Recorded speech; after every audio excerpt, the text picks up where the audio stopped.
एक बहुत ही महिमामय प्रसंग आता है। दंतेवाड़ा नामक एक गांव था जिसमें एक बहुत ही भोला नवयुवक था। अढ़ैया नाम था उसका। अढ़ाई कहते हैं 2.5 किलो को। पहला आहार उसका 2.5 किलो का ही है। आगे आप श्रद्धा रखें तो और ज्यादा भी हो सकता है। घर में माता पिता पधार गए तो उसे 2.5 किलो आटे की रोटी कौन बना कर दे। तो उसने घर छोड़ने का निश्चय किया।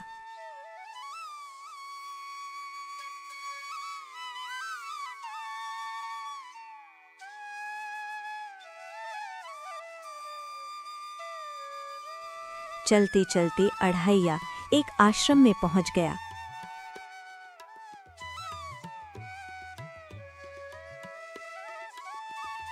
गुरुजी, मुझे नौकरी में रख लो, कोई सेवा में रख लो। तुम्हारा नाम क्या है? अढ़ैया। ये भी कोई नाम है? गांव के लोग कहते हैं, क्योंकि 2.5 किलो हम पाते हैं तो अढ़ैया कहते हैं। 2.5 किलो? तौल के 2.5 किलो आटे की जब हम रोटी पाते हैं तब हमारा बाल भोग होता है।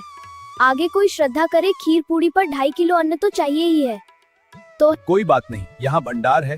तू 2.5 किलो क्या 5 किलो भी पावे तो भी कोई बात नहीं। बता क्या सेवा कर सकता है? जो आप बताएंगे सिखाएंगे वह हम कर लेंगे। तुम गाय चराया करो। भाई देखो, हमारा वैष्णव सिद्धांत है, हम यहाँ से तुम्हें अमनिया दे दिया करेंगे और वही ठाकुर जी को भोग लगाओ और पाओ। बिना भोग लगाए पाने का विधान हमारे आश्रम से तुम्हारा नहीं बन सकता। हमको तो कुछ आता नहीं। भोग लगाना, क्या भोग लगाएं? जब आप बना लीजिएगा, क्योंकि अब यहाँ 2.5 किलो तुम्हारे लिए अलग से बन के जाए यह तो संभव नहीं। बालक, तुम अपना बनाओ, जो जो चाहो भंडारी से कह दिया करो। वही लकड़ी बीनो, वही बनाओ और गाय चराओ और ठाकुर जी को भोग लगा के पाओ। जितना मन आवे उतना पाओ।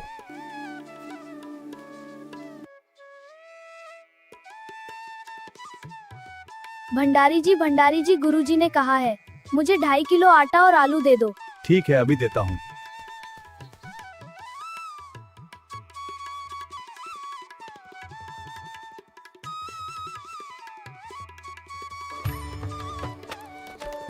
पहले दिन भोग मिला तो सामग्री ली और गायों को लेकर जंगल की ओर निकल गया।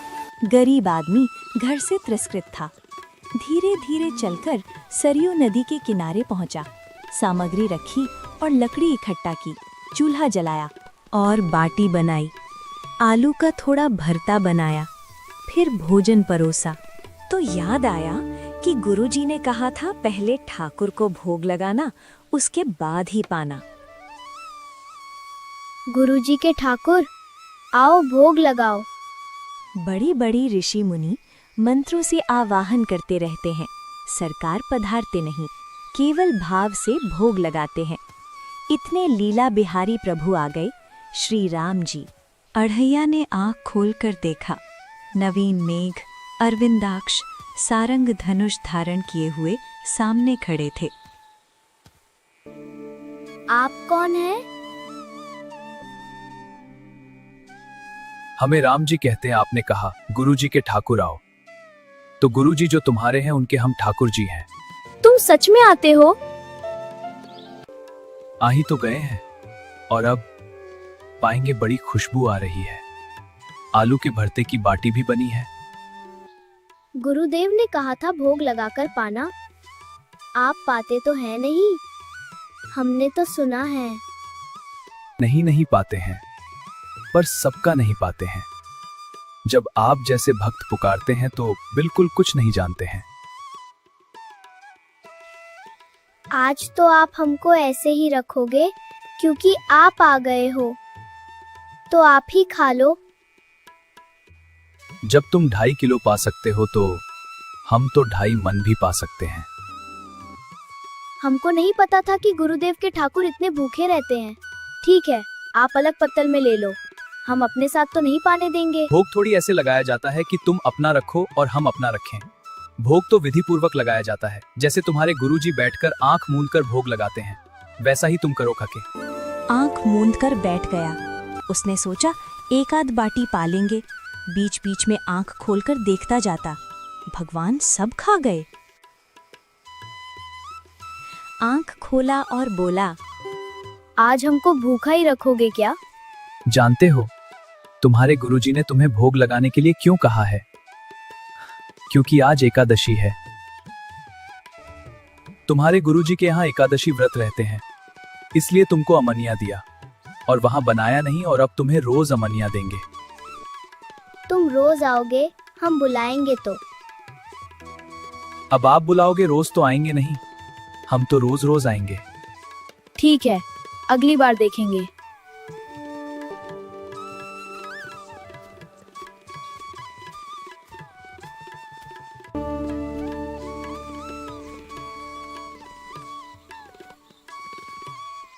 गुरुजी, गुरुजी आपके ठाकुर आए थे और मेरी सारी बाटी ही खा गए। 5 किलो कल से हम ले जाएंगे, 2.5 किलो अपने लिए और 2.5 किलो आपके ठाकुर के लिए। ठीक है, मैं भंडारी से कह दूंगा, तेरा जितना मन आवे तू ले जाना। गुरुजी प्रणाम।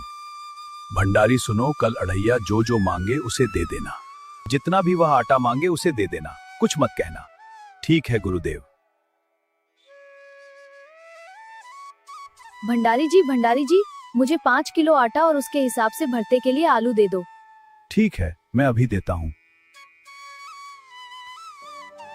अगले दिन अढ़ैया भंडारी के पास गया और 5 किलो आटा और उसके हिसाब से बाटी के लिए सामग्री ली, आलू लिए और रोज की तरह जंगल के लिए निकल गया गायों को चराने के लिए। अढ़ैया चलते चलते सोच रहा है, आज तो पर्याप्त सामग्री है, 2.5 किलो आटा मेरे लिए और 2.5 किलो आटा गुरुदेव के ठाकुर के लिए। अब कल की तरह मुझे भूखा नहीं रहना पड़ेगा।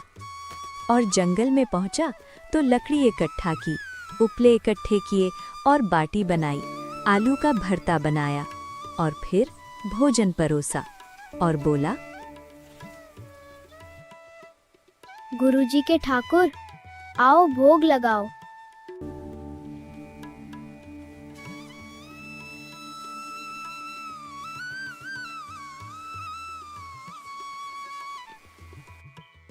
यह कौन है?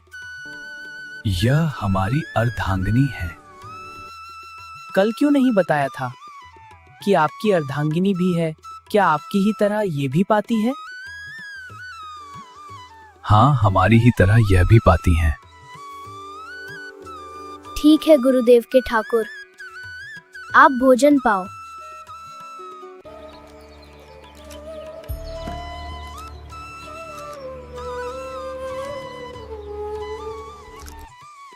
आज भी हमारे लिए कुछ नहीं बचा। 2.5 किलो हम अपने लिए लाए थे, लेकिन सब दोनों पा गए।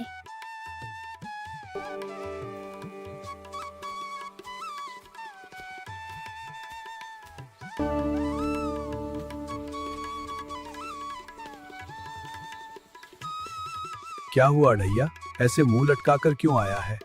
गुरुजी, कल मुझे 7.5 किलो आटा देना। आपने पहले क्यों नहीं बताया कि आपके ठाकुर की पत्नी भी है? आज भी मुझे भूखा रहना पड़ा। दोनों आए थे और सब खा गए। ठीक है, मैं भंडारी से कह दूंगा। यह अढ़ैया क्या कह रहा है, कोई बात नहीं, मैं भंडारी से कह दूंगा, बच्चा है, ले जाएगा, क्या करेगा, गायों को ही खिला देगा।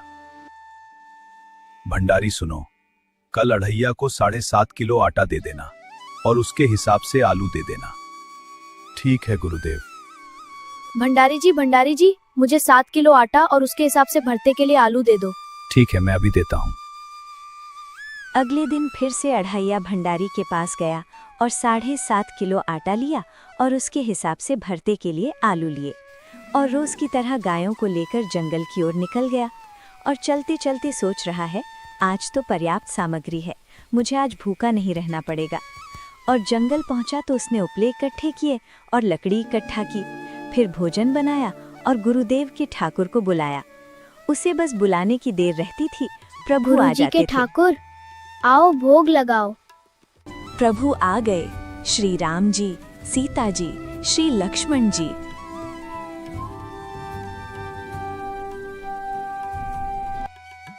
यह कौन है? ये हमारे छोटे भाई है। छोटे भाई हैं, आप परिवार में कितने लोग हैं? आपने पहले क्यों नहीं बताया कि आपके भाई भी है? पहले बता देते, हम इनके लिए भी व्यवस्था कर लेते। लक्ष्मण, तुम इसकी बातों पर ध्यान मत दो, आराम से भोजन पाओ।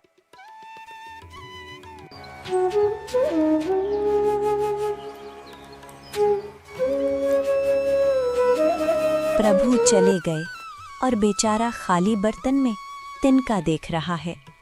गुरुजी, 10 किलो आटा चाहिए। 10 किलो क्यों? आपके ठाकुर आते हैं, उनकी ठकुराइन भी आती है, उनके परिवार के भाई भी आते हैं, गोरे गोरे थे। बहुत। ये कैसे जान पाया प्रभु श्री राम, लक्ष्मण और सीता जी के बारे में? ये अनुभव उसे कैसे हुआ? भंडारी जी, मुझे 10 किलो आटा और उसके हिसाब से भरते के लिए आलू दे दो। ठीक है, मैं अभी देता हूँ। अगले दिन भंडारी से फिर से 10 किलो आटा लिया और रोज की तरह आटा लेकर और आलू लेकर जंगल की ओर निकल गया। जंगल में पहुंचकर रोज की तरह भोजन बनाया और बैठकर सोच रहा है आज संख्या ज्यादा ना बढ़ जाए। गुरुजी के ठाकुर, आओ भोग लगाओ। ठाकुर को बुलाया और आँख खोलकर देखा तो सामने से सिया जी, श्री राम, लखन जी और हनुमान जी को आते देखा तो श्री राम जी से बोला, यह कौन है? यह हमारे प्रिय सेवक है, हनुमान जी। एक बार आप हमें अपने पूरे परिवार का और पूरे सेवकों का पर्चा बनाकर दे दो, हम गुरुजी को दे देंगे। हर बार एक बढ़ जाता है। कुछ कहना मत, बड़ा निराला भगत है। पहले सिया राम जी ने प्रसाद पाया, फिर लखन जी ने पाया, फिर हनुमान जी पाए। हनुमान जी सब पूरा खा गए, बोले बहुत निर्मल भाव से बनाया हुआ है, बहुत भोला भगत है। गुरुदेव, 5 किलो आटा एक्स्ट्रा में रख दो, 1 नंबर बढ़ता जाता है। पहले आपके ठाकुर आए, फिर ठाकुराइन आई, फिर उनके भाई आए। फिर इस बार तो बहुत भयानक रूप गदा लिए हुए, जिधर देखो देखो कंचन वर्ण की कांति। हमने पूछा आपके ठाकुर जी से तो उन्होंने कहा कि वो सेवक हैं। क्या सच में भगवान इस पर करुणा कर रहे हैं? अगली बार यदि ये ऐसा कहे तो मैं इसकी परीक्षा लूंगा। अगले दिन फिर से भंडारी से 5 किलो आटा एक्स्ट्रा लिया और जंगल के लिए निकल गया। जंगल पहुंचकर भोजन बनाया और बैठ गया और आंख बंद करके बुलाया तो देखा कि इस बार 2 संख्या और बढ़ गई थी।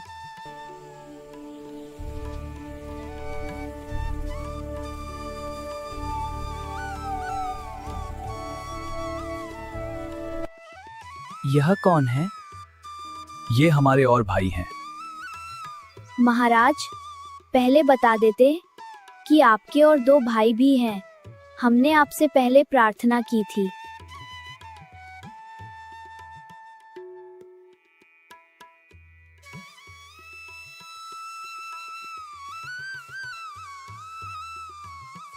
गुरुजी, 20 किलो वाली बोरी में आटा भर दीजिए। अब हम दिन भर बनाएंगे क्योंकि आपके इतने ठाकुर ही हैं। फिर सुबह से आटा लेकर गया और खाली पत्तल रखकर बैठ गया तो राम जी आए और बोले, कहाँ है? आज तो खुशबू भी नहीं आ रही है, बाटी की ना भरता की। प्रभु, आपके साथ पत्नी भी है ना, सेवक भी हैं। इतने दिनों से आप हमारे हाथ का खा रहे हैं, अब हम खाना चाहते हैं। जो इच्छा और रुचि का बनाओ और पाओ गते। भोला भक्त है, कह रहा है तो बनाना पड़ेगा। ठीक है स्वामी। हनुमान जी महाराज उपले और लकड़ी इकट्ठा कर रहे हैं और श्री जानकी जी भोजन बना रहे हैं और श्री लक्ष्मण जी आग जला रहे हैं। जानकी जी की आंखों से आंसू आ रहे हैं, धुआं लग रहा है, फिर भी वो भोजन बना रही हैं। आप लोग बनाओ, जब तक मैं गाय एकत्रित करके आता हूँ। गुरुदेव, आज तो मैंने पूरे परिवार समेत फंसा लिया है आपके ठाकुर को। क्या फंसा लिया है? हाँ गुरुदेव, पूरे परिवार के साथ। पूरे परिवार को फंसा लिया है, सब रोटी बाटी बना रहे हैं। आपको शंका होती थी ना मुझ पर। क्या तू पागल हो गया है? भगवान राम, लक्ष्मण, सीता और हनुमान जी तेरे लिए भोजन बना रहे हैं। बड़े बड़े तपस्वी जिनके योग से भगवान प्रसन्न नहीं होते, वो तुझ जैसे गवार आदमी पर प्रसन्न हो गए। चलो देखते हैं, क्या पता किस पर प्रभु की कृपा हो जाए।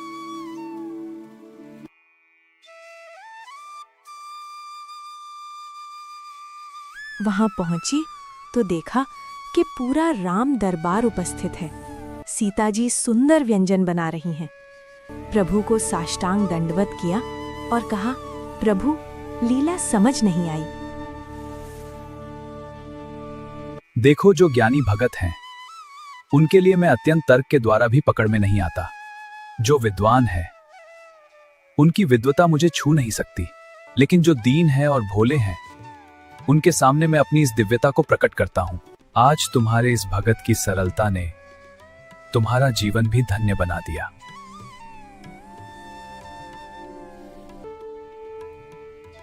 धन्य हो प्रभु आपकी लीला। आपके दर्शन पाकर मेरा जीवन धन्य हो गया। इस हास्यमय प्रसंग का यही अंत होता है। जय श्री राम। ऐसी ही कथाओं को देखने के लिए चैनल को लाइक, शेयर, सब्सक्राइब करें।